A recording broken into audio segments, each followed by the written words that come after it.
Welcome, dear listeners, to yet another captivating mystery. Your support means the world to me.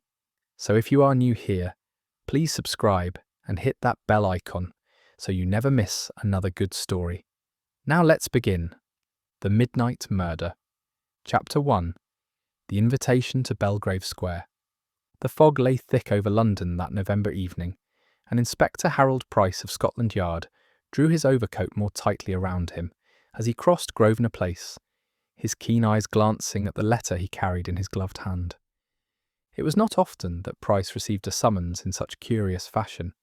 A heavy cream envelope, sealed with the Ashcroft crest in scarlet wax, delivered by a uniformed footman directly to his office. Inside, in a hand both elegant and urgent, Sir Reginald Ashcroft had written, "Inspector Price, your presence is requested at dinner on the 14th at 8 o'clock precisely. There is a matter of grave delicacy to be discussed. I dare not put more in writing. Trust me when I say your attendance is essential. Yours, Reginald Ashcroft." The name was enough to command attention. Sir Reginald Ashcroft had served the Crown in half the capitals of Europe, a man of influence, secrets, and wealth. Though retired from official duties, whispers still clung to him. Whispers of confidential dispatches, discreet negotiations, and affairs too delicate for public record. It was said that he knew where more than one diplomatic body was buried, metaphorically, if not literally. Inspector Price, accustomed to sifting whispers from truths, had accepted without hesitation. He was not, however, accustomed to being summoned to dinner in Belgrave Square, like some guest at a private salon. The matter promised intrigue, and intrigue had a way of walking hand in hand with danger. The townhouse stood at the corner of Belgrave Square, its windows blazing with light that spilled across the iron railings and pale stone facade. A line of polished carriages and two gleaming motor cars suggested that the evening's gathering was not a simple one. A liveried butler received Price at the steps and ushered him inside. The hall was vast, panelled in dark oak, with a chandelier glimmering like her overhead. The air carried the faint aroma of cigars and the sharper tang of freshly cut flowers. Footmen moved silently, taking hats and coats, while beyond the archway lay the murmur of conversation, laughter muted by layers of courtesy. Price paused a moment to compose himself, aware that he was stepping into a circle of society far removed from the grim alleys and police stations of his usual beat. He did not, however, allow himself to feel out of place. Scotland Yard's business reached into drawing rooms as often as it did into taverns, and Price had long ago learned that human nature was much the same, whether clothed in velvet or rags.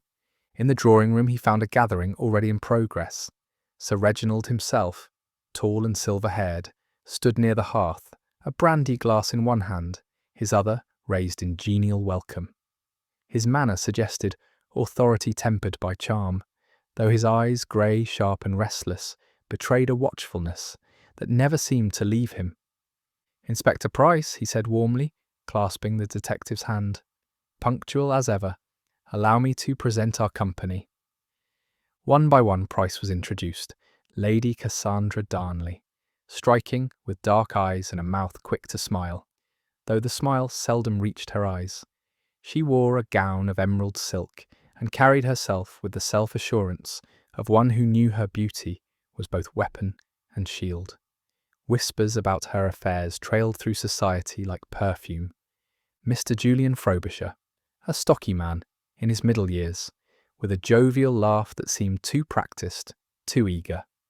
A financier of some repute, though recent market tremors had dented his fortune. His watch chain glittered, but Price's eye caught the slight wear in his cuffs, a detail easily overlooked by others. Next was Dr. Alastair Kent, tall, lean, his face marked by fine lines that suggested worry rather than age. His spectacles glinted as he bowed politely. Once a physician of the Army Medical Corps, he had returned from service with a reputation for brilliance and rumours of unorthodox methods. Miss Evelyn March, the youngest of the group, scarcely past 20. Pale, with hair the colour of copper seen through firelight, she seemed nervous, her hands clasped tightly around her glass. She was introduced simply as a family acquaintance, though Price noted the deliberate vagueness of Sir Reginald's words. Together they formed a curious company, disparate in age, background and bearing, yet drawn together for reasons that remained obscure. Dinner was served in a dining room of grandeur, the table was laid with silver and crystal, and the servants moving in a silent choreography. Conversation at first was courteous, even dull. The weather, the opera season, politics abroad, all the predictable topics of polite society. Yet beneath the surface, Price detected the fissures. Lady Cassandra's voice, sweet as honey, carried a subtle bite when she spoke of financial matters, and Frobisher bristled, though he laughed it away. Dr. Kent, when asked about his practice, replied with precision but little warmth, as if guarding more than he revealed. Evelyn March said little at all, her gaze often fixed on Sir Reginald, who responded to her with a paternal, almost protective tone. Price, seated between Cassandra and Kent, observed with quiet detachment. Every gesture, every glance seemed to speak of hidden connections, of histories not openly shared. He had attended many dinners in the course of his work, but rarely one where civility and tension danced so closely together. It was as the dessert was being cleared that Sir Reginald rose, his glass lifted in a toast. To old friends, he declared, and to new ones whose presence may yet prove more valuable than they know. The words hung oddly in the air. Price, raising his glass, could not help but wonder what precisely Sir Reginald intended. For in the flicker of the chandelier's light, he thought he caught it. A glance exchanged between two of the guests, swift and wary, like conspirators caught unawares. It was gone in an instant, lost in the polite applause of raised glasses, but it left a trace, an unease. And Inspector Price knew, with the certainty born of long experience, that this was no ordinary dinner party. Chapter 2. A Gathering of Shadows. The hour was nearing 9, and the great clock in Sir Reginald's hall struck with a sonorous chime that seemed to echo through every polished panel of the house. Dinner had concluded, the servants having withdrawn with their silent efficiency, and the guests drifted back toward the drawing-room, where the fire glowed in the hearth, and the gas lamps hissed softly overhead. Inspector Price, though ostensibly a guest, felt very much the observer. It was in his nature to listen more than he spoke, to watch the subtleties that others missed. In a society where every smile could conceal a knife, it was often the overlooked detail that betrayed the truth. The drawing-room of Belgrave Square was a masterpiece of Edwardian splendour, its walls lined with towering bookcases and gilt-framed landscapes. Sir Reginald's hospitality was evident. A fresh decanter of port had been set upon a low table, together with crystal glasses that caught the firelight. Lady Cassandra, draped in her emerald gown, had chosen a seat where the light caught the sheen of her dark hair. She exuded composure, as though every tilt of her head were calculated. A cigarette burned languidly between her fingers, and her voice, low and musical, carried easily. "You must admit, Julian," she said to Frobisher, with a delicate smile, "the markets are no place for faint hearts. One either swims with the tide or is dashed upon the rocks. Surely a man of your talents does not fear the occasional storm?" Frobisher chuckled too quickly. "My dear Lady Cassandra, I've weathered worse storms than most. You speak as though I were some timid clerk with his first ledger. I assure you, my affairs are quite in order." His tone was hearty, but Price noted the way his fingers drummed against the arm of his chair, betraying an unease that no amount of joviality could conceal. Dr. Alastair Kent, meanwhile, had drawn near the fire, his long frame silhouetted against the flames. His expression was austere, almost ascetic, and when he spoke, it was with a clipped precision. "Commerce may rise and fall, Lady Cassandra, but medicine is a more constant pursuit. Illness does not take account of the markets." "Nor," Cassandra replied, with a smile that did not reach her eyes, Does illness discriminate between rich and poor? Yet curiously, the poor seldom find their way to Harley Street, do they, Doctor? There was a subtle sting in her words, and Kent stiffened almost imperceptibly. He did not answer at once, and when he did, his tone was measured. My practice, he said evenly, is conducted with the utmost integrity. I do not expect my methods to be understood by all. Price watched the exchange with interest. The doctor's words carried not only defensiveness, but the faint suggestion of something withheld. Miss Evelyn March sat apart from the others, perched on a chaise near the window, where the gaslight fell more gently. She had spoken little during dinner, and now she seemed content to listen, her hands folded in her lap. The firelight caught her copper hair, yet her face was pale, almost wan, as though weighed down by thoughts too heavy for her years. When Sir Reginald addressed her, "Evelyn, my dear, you have been quiet all evening. You must not let these lions frighten you." She smiled faintly, but said nothing of consequence. "I was merely enjoying the conversation," she murmured. Her eyes, however, flicked toward Frobisher, then swiftly away, as though she regretted the glance the moment it was given. Price filed the detail away. In his experience, silences often spoke louder than words. At length Sir Reginald himself reclaimed the company's attention. He had moved to stand near the mantelpiece, his tall figure commanding the room with effortless authority. "My friends," he said, raising his glass of port, "I thank you for joining me this evening. It is rare that such diverse talents gather under one roof, rarer still that they should do so in a spirit of amity. I confess," and here his voice deepened slightly, "that I had more in mind than mere dinner. There are matters which weigh heavily upon me, matters of state and honour. Some here may already guess at them." Lady Cassandra's brows arched ever so slightly. Frobisher cleared his throat. Kent's lips tightened, and Evelyn's hands clasped one another more tightly. Price, watching, felt the shift in the room. What had begun as an evening of polite society was now taking on the contours of something darker, more urgent. Conversation resumed, though more strained than before. The easy laughter had evaporated. In its place lingered an unease that no amount of port could sweeten. At one point, Price heard Lady Cassandra remark softly to Sir Reginald, her tone smooth yet edged. "Do take care, Reginald. Some truths are better left in the shadows. The past has a way of punishing those who meddle with it." To which Sir Reginald replied, his eyes fixed steadily upon hers, "And yet, Cassandra, it is the shadows that breed corruption. I, for one, prefer the light, even if it blinds." As the evening drew on, Price found himself studying the faces before him as though they were pieces upon a chessboard.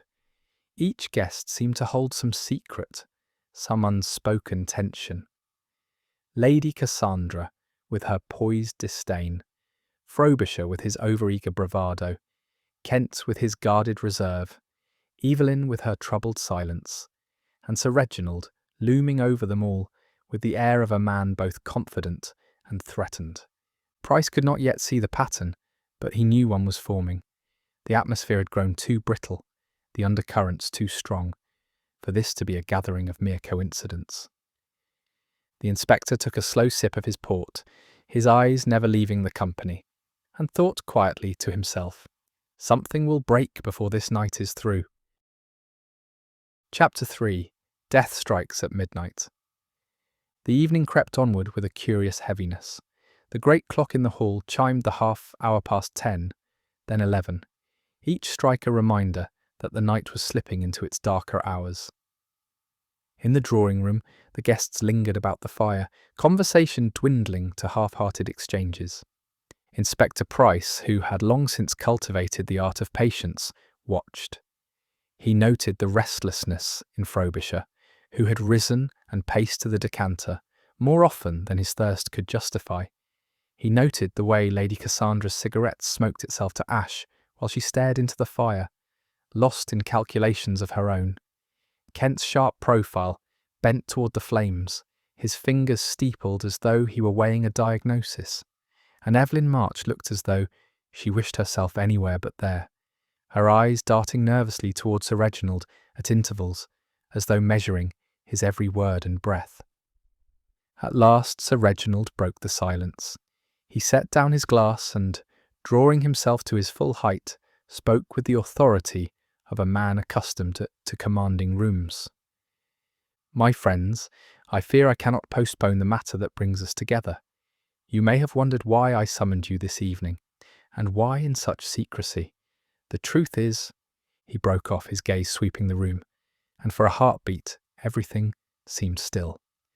"The truth is," he continued more slowly, "I have in my possession documents that concern each of you, some more directly than others. They are dangerous papers, revealing what should perhaps never see the light of day. Yet I believe concealment has bred corruption, and I mean to expose it." A murmur rippled among the guests. Lady Cassandra's lips tightened. Frobisher shifted uneasily. Kent's hands gripped the arms of his chair. Evelyn's breath caught audibly in her throat. Sir Reginald raised a hand. "Enough for tonight. I will not speak further until I have had counsel on how best to proceed. But know this, what I hold will alter reputations, fortunes, perhaps even lives." The silence that followed was thick as velvet. The clock struck 12. The sound reverberated through the hall and staircases of the townhouse, 12 heavy notes that seemed to toll a warning. And then, without prelude, the gas lamps guttered. A hiss, a sputter, and the drawing-room was plunged into blackness. The fire, banked low, cast only a weak red glow, insufficient to pierce the sudden dark.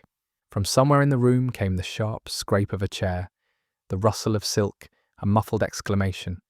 Then, unmistakably, a cry, short, stifled, abruptly cut off. "Good God!" someone exclaimed. Footsteps, a rush across the carpet, the sound of glass falling and shattering. Price, moving instinctively, reached into his pocket and struck a match. Its brief flare illuminated startled faces. Cassandra, half risen, her eyes wide.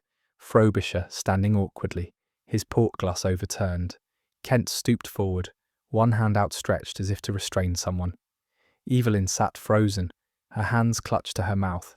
The match burned out. Darkness closed again. Moments later, the lamps flickered back to life, as suddenly as they had gone out. The room swam once more in light, though the air seemed heavier, charged with dread, and Sir Reginald Ashcroft was gone. "Where is he?" Cassandra whispered, her voice strangely small. Price moved swiftly to the door that led into Sir Reginald's study, a side chamber adjoining the drawing-room. The door stood ajar, and from within drifted the faint smell of tobacco mingled with something acrid, metallic. He pushed the door wide. The study was a stately chamber, lined with books, its desk strewn with papers, and a heavy safe in the corner. Behind the desk, in the high-backed leather chair, sat Sir Reginald Ashcroft. His head lolled against the rest, his eyes staring wide at the ceiling. From his breast protruded the ornate handle of a letter-opener, its blade buried deep. The glass of brandy he had carried to the study lay spilled upon the carpet, mingling with the dark stain that spread slowly across his waistcoat. Inspector Price bent swiftly, but there was no doubt. The man was dead. At once the others crowded behind him. Cassandra gave a strangled cry. Evelyn turned pale and clutched the doorframe. Frobisher swore under his breath. Kent, grim-faced, bent over the body, but after a moment straightened with a terse shake of the head. Price raised his hand. "Stand back. No one is to touch anything." He moved about the room swiftly, methodically. The windows were fastened tight from within. The door through which he had entered was the only point of access, and the guests had all been in the drawing-room when the lights failed. There was no sign of forced entry, no broken glass, no mark upon the rug, save the spreading stain of blood. It was, in every sense, a room that should have been secure. Price turned, his expression grave yet controlled. "Ladies and gentlemen, this house is now a crime scene. No one will leave until I have examined each of you. Sir Reginald Ashcroft has been murdered, and the murderer is here among us." The words fell with the weight of iron. Lady Cassandra drew herself up, her eyes flashing with indignation, though her hands trembled. "Surely you don't suggest—" "I suggest nothing as yet," Price cut in calmly, "but I will have order. Sit, all of you. We will speak one by one." There was a silence, broken only by the steady ticking of the clock in the hall. Inspector Price closed the door upon Sir Reginald's lifeless form and faced the assembled guests. His voice was low, measured, and unyielding. "This," he said, "is where the truth begins." Chapter 4. The Tangle of Lies. Inspector Price, standing before the assembled guests, let the silence stretch. He knew silence was a weapon. Few could endure it without attempting to fill it, and words spoken under its pressure often revealed more than their speaker intended. Finally he spoke. "Sir Reginald Ashcroft has been murdered. You all heard the cry when the lamps failed.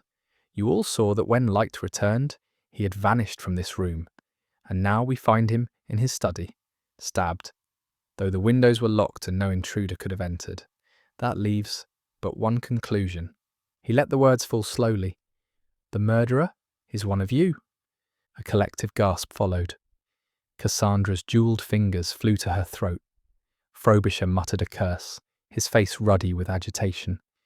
Evelyn turned even paler, her eyes wide as though she might faint. Kent merely drew himself up, lips pressed in a thin, grim line. Price gestured to the chairs. "Be seated. We shall speak, one by one. I will have order, and the truth will out." Price turned first to Lady Cassandra Darnley.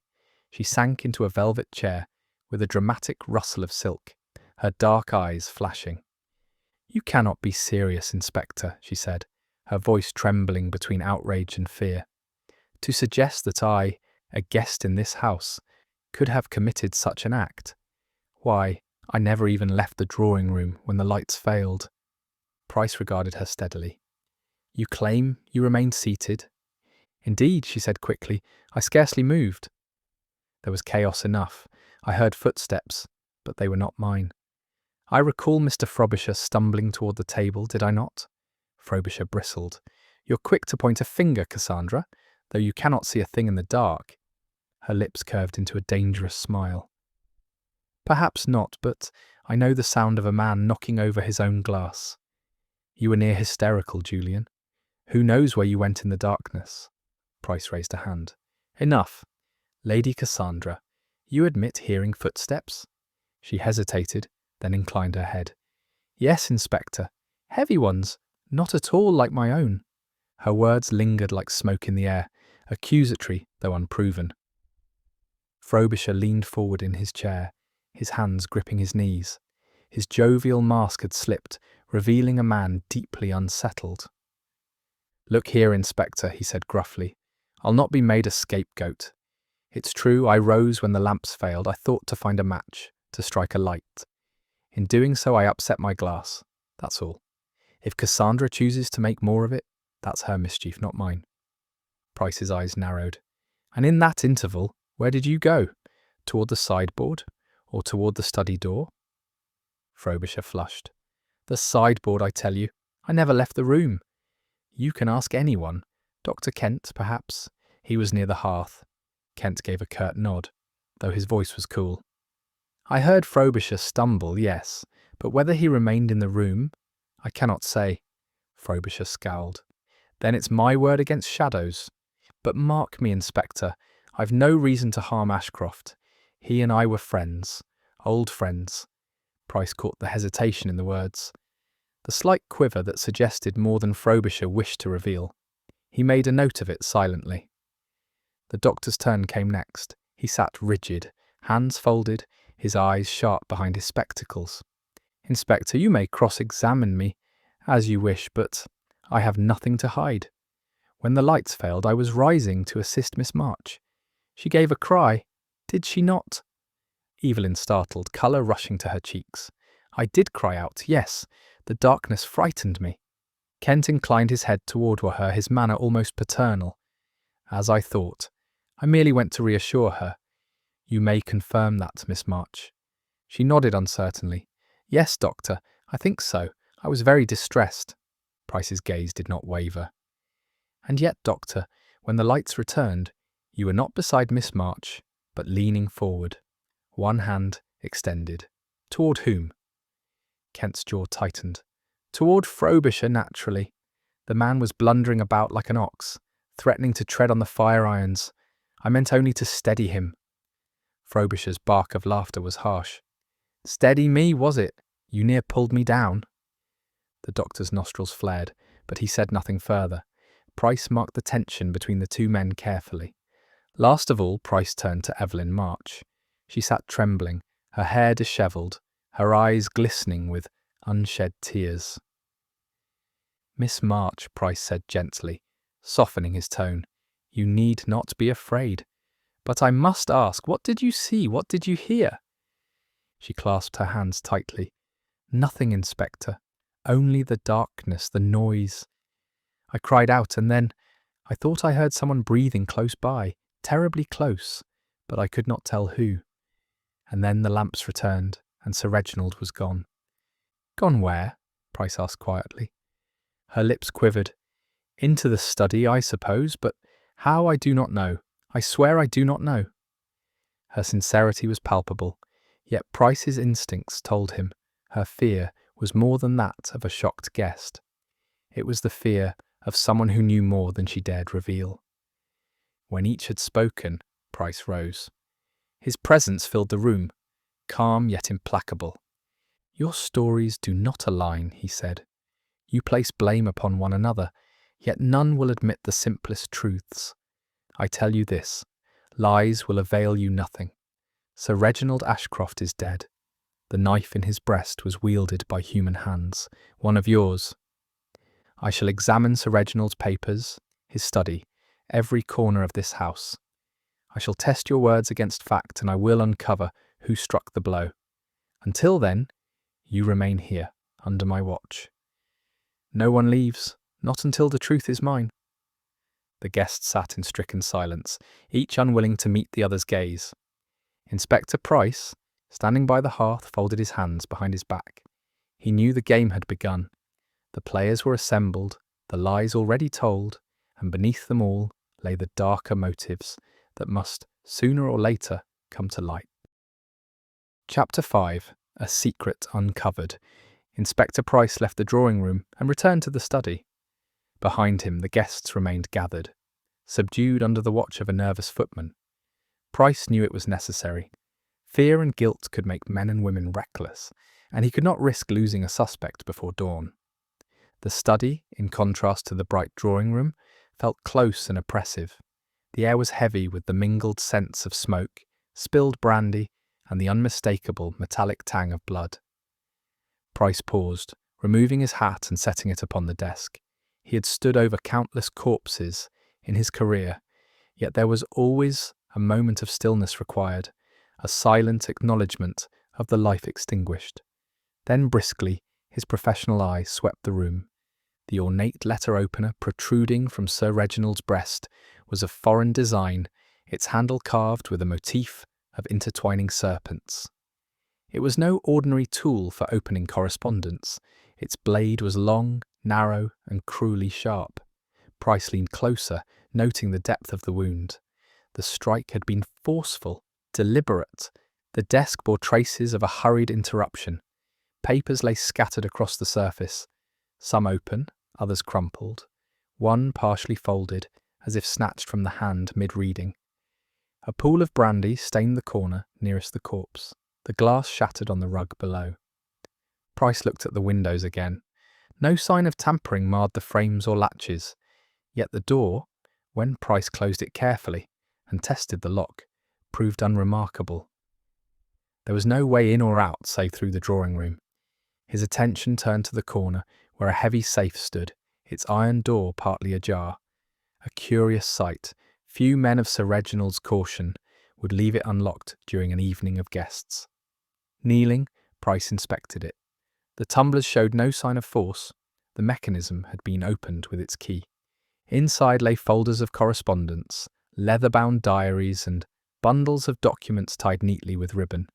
Yet amid the order was disruption. One bundle lay open, its ribbon frayed as though broken in haste. Price drew it out. It contained diplomatic cables, many in French, some in German, a few with cryptic notations.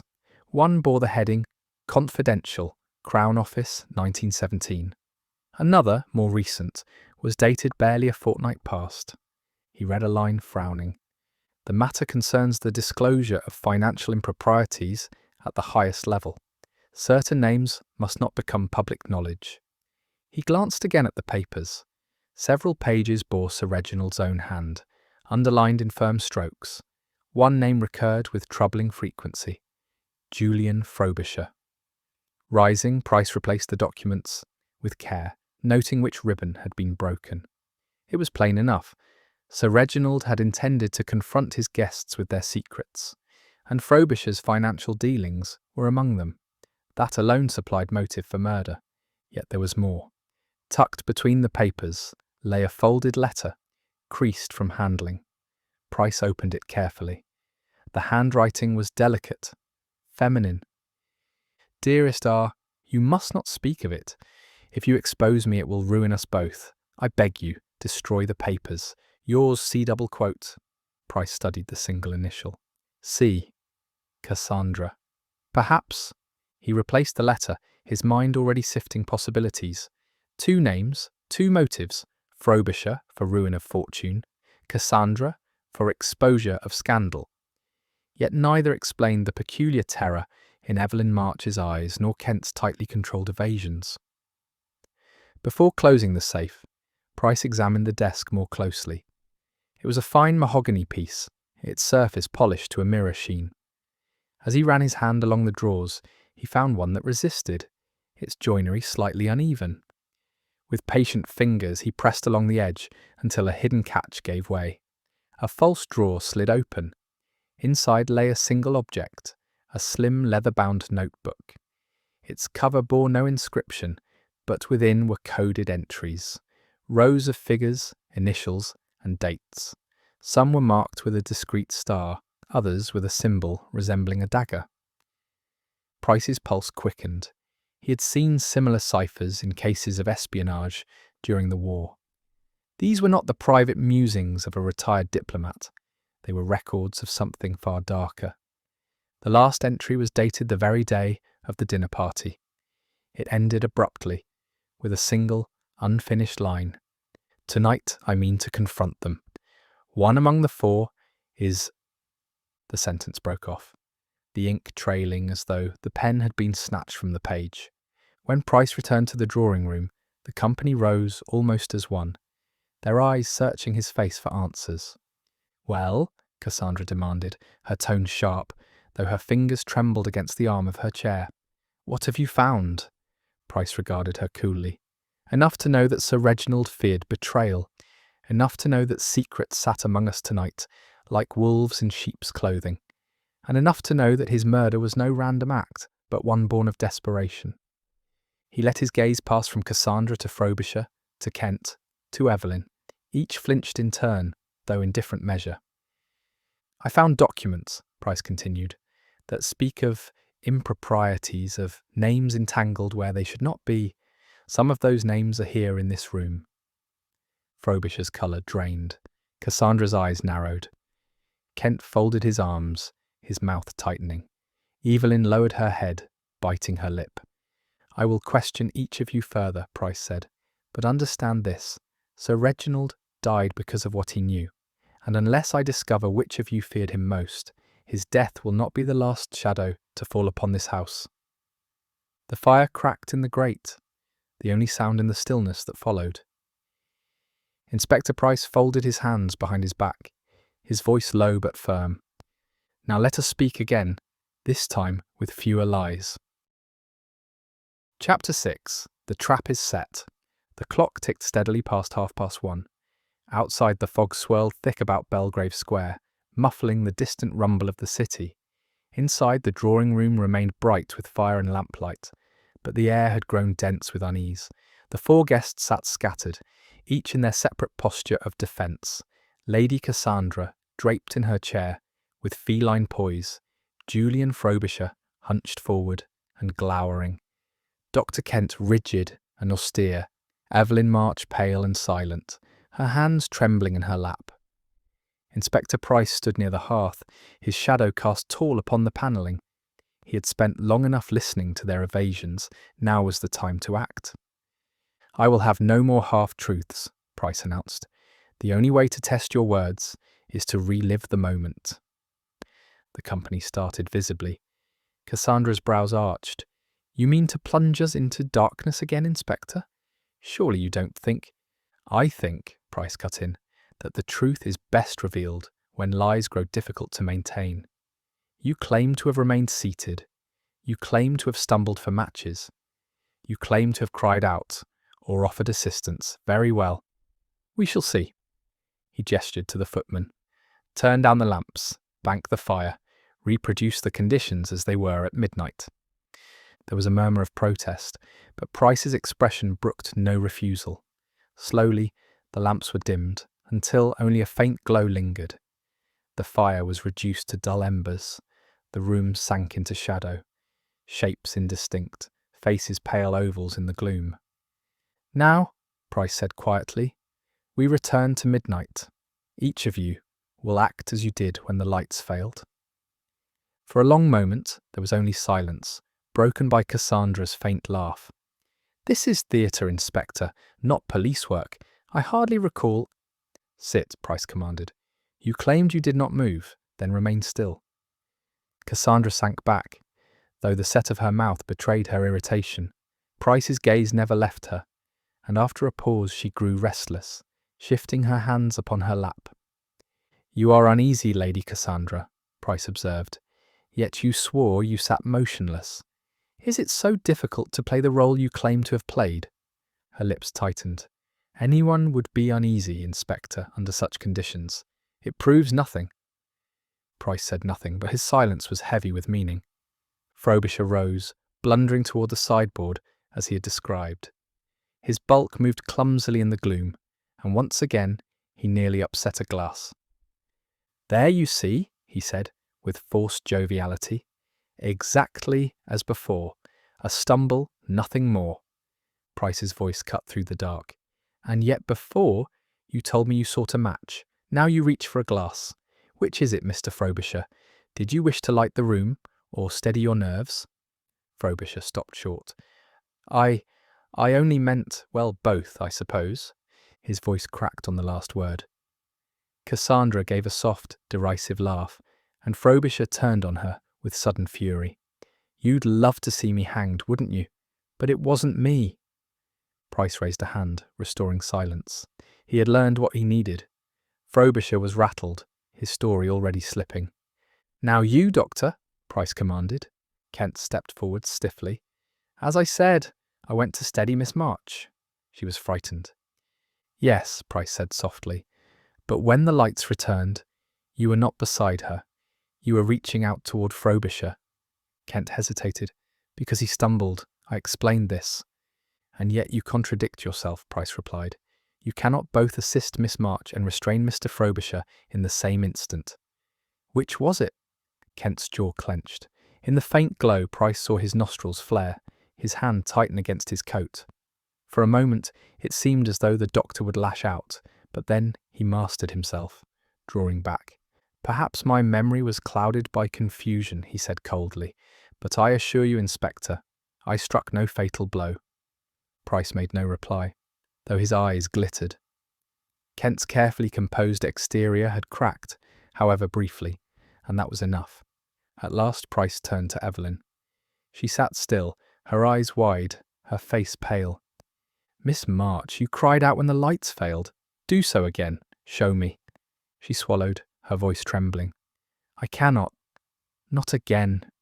Please, Inspector, don't make me." "You must." Her breath came in shallow gasps. Then suddenly she rose, her composure shattering. "You don't understand," she cried. "It was horrid, horrid. I heard someone near me. I felt their sleeve brush against mine. And I thought—" She broke off, clutching her head. "I thought it was Sir Reginald himself. He had left us, and then— Oh, God, I don't know what I thought." Price's gaze sharpened. "So you admit he left the room before the lights were restored? That he moved past you into the study?" "I don't know," she sobbed. "I only know someone brushed past me. Perhaps it was him. Perhaps not." But he was alive then. I swear he was alive. The words fell into silence. Cassandra's eyes gleamed with sudden interest. Frobisher muttered a curse.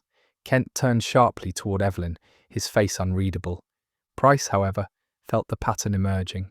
Lies, evasions, half-truths, and now a detail no one had spoken before. "Enough!" Price said, his voice firm. "Turn up the lamps!" The footman obeyed. Price stood before them, his presence calm yet inexorable. "I set this test not to amuse myself," he said, "but to reveal cracks in your stories." Lady Cassandra could not remain still. Frobisher contradicted his own tale. Dr. Kent claimed two actions at once, and Miss March revealed what none of you had said, that Sir Reginald left the drawing-room alive, brushed past her, and entered the study. He paused, letting the weight of his words settle. "The question is no longer how he entered the study, but who followed him there. One among you took advantage of the darkness to strike, and in your fear you have already betrayed yourselves." His gaze moved deliberately from one to the next. Cassandra's face was a mask of haughty defiance, Frobisher's of angry denial, Kent's of rigid control, Evelyn's of raw distress. Price folded his arms. "I am close to the truth, and before this night ends, the hand that wielded the knife will be laid bare." The fire crackled, the clock struck 2, the trap had been sprung. Now all that remained was to see who would stumble into it. Chapter 7. The Revelation Beneath the Gaslight. The hour was approaching 3. Within the townhouse, the drawing-room had grown tense as a courtroom. The guests sat where Inspector Price had directed them. Cassandra by the hearth, Frobisher opposite her, Kent stiff-backed in his chair, Evelyn pale and drawn at the end of the sofa. The fire burned low, but the lamps cast a steady glow. No one spoke. The silence was thick with dread. Inspector Price stood by the mantel, his hands clasped behind his back. He looked from one face to another, weighing, measuring.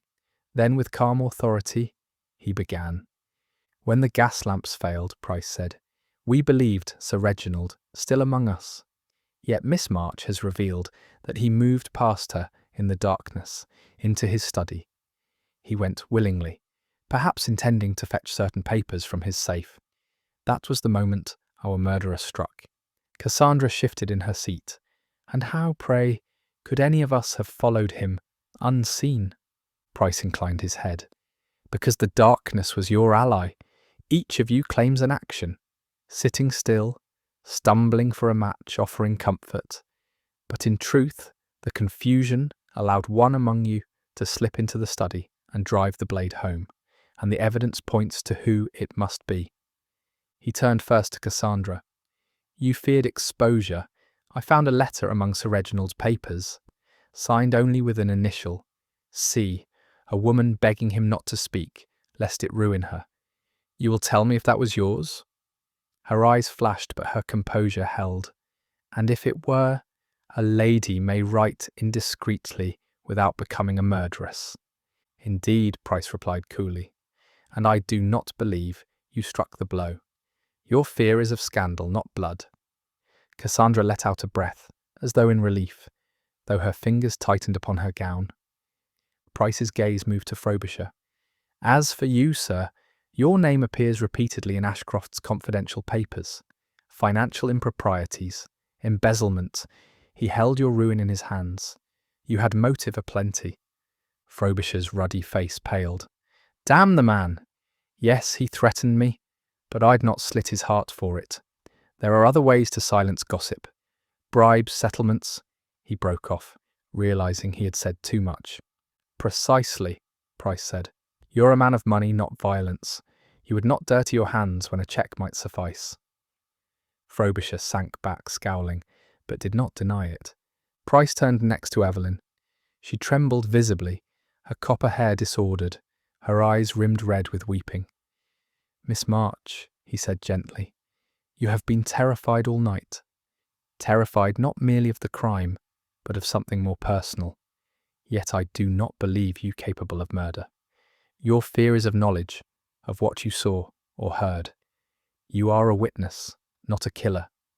She gave a small cry and covered her face with her hands. At last, Price's gaze fixed upon Dr. Kent. The doctor sat rigid, his expression controlled, but there was a tightness in his jaw, a flicker in his eyes. "Dr. Kent," Price said slowly, "you above all had opportunity. You claim to have risen to assist Miss March. Yet when the lights returned, you were reaching toward Frobisher. You cannot be in two places at once. That contradiction alone is telling." Kent's lips curved in a thin smile. "Contradiction, Inspector, or confusion? Darkness unsettles even the clearest minds." "Perhaps," Price replied, "but there is more. In Sir Reginald's hidden notebook, I found entries marked with symbols, a cipher of espionage. The last entry ended mid-sentence. One among the four is, and then the pen trailed off. I believe he meant to write your name." A murmur ran through the others. Cassandra gasped softly. Evelyn gave a low cry. Frobisher swore under his breath. Kent's expression hardened. "A bold claim? You have no proof." Price's voice sharpened. "On the contrary, you served as a physician in the Army Medical Corps. You had access to secrets, to men's confidences, to channels of information. After the war, you found yourself in need of money, in need of influence. Ashcroft discovered your dealings, perhaps with foreign agents, perhaps with those who sought to profit from Britain's weakness. He meant to expose you tonight. And so, when darkness fell, you followed him into his study and silenced him forever." Kent rose to his feet, his eyes blazing. "Lies!" Price's hand lifted, steady as iron. "When we examined the scene, I noticed something on the blade of the letter opener. Fibres of cloth. Ashcroft wore silk. The fibres were coarse wool. And just so, Doctor, is the sleeve of your coat." A sharp intake of breath came from Cassandra. Evelyn shrank back. Frobisher muttered, "By God." Kent looked down at his sleeve, at the faint tear near the cuff, where a thread hung loose. His face drained of colour. For a long moment, he stood motionless, as though carved of stone. Then, with a bitter laugh, he sank back into his chair. "So," Kent said softly, "the great Inspector Price unravels the knot. Yes, I killed him. The old fool thought he could ruin me with a flourish of his pen. He held those papers like a sword over my head, boasting that he would reveal all. But I have worked too hard, risked too much, to be undone by a sanctimonious relic of diplomacy." His eyes flashed. He thought himself guardian of England's honour. In truth, he meddled in affairs he could not understand. I silenced him, and I would do it again. Evelyn let out a sob. Cassandra shuddered, her hand pressed to her lips. Frobisher shook his head, muttering. Price's voice remained calm. "You will have your chance to say so again, Doctor, before the courts." He gestured to the footman, who hurried away to summon the constables. As the door closed behind Kent, now under guard, the room seemed to exhale. Cassandra slumped in her chair, her defiance wilted. Frobisher wiped his brow with a shaking hand. Evelyn wept silently, her face buried in her hands. Price stood a moment longer, his gaze steady on the fire. The embers glowed, faint sparks rising and falling. Another life ended, another web of lies unravelled. At last he turned to the remaining guests. "You're free to go when dawn breaks. Until then, remain where you are. The yard will need your statements." He drew on his coat, his face grave. The truth had been brought to light, beneath the gas lamps, amid the shadows of Belgrave Square. The midnight murder was solved.